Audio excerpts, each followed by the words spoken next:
আজকে একটা কথা মনে রাখবেন, যে সমস্ত স্ত্রীরা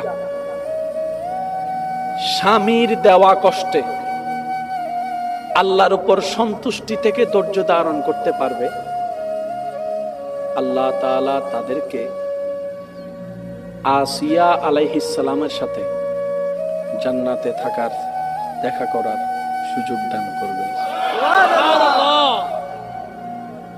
স্বামীর দেওয়া কষ্টে যে সমস্ত স্বামীরা স্ত্রীর দেওয়া কষ্টে ধৈর্য ধারণ করবে, সুবহানাল্লাহ বলবেন।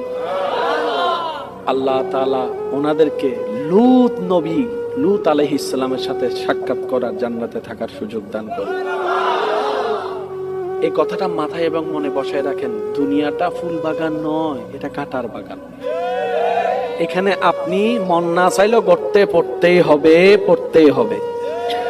এখানে আপনি যা দেখছেন সব সুখ শান্তি কুয়াশা, আসলে কিচ্ছু ধরতে গেলে সব হারিয়ে যায়। কথা বলেন ঠিক কিনা?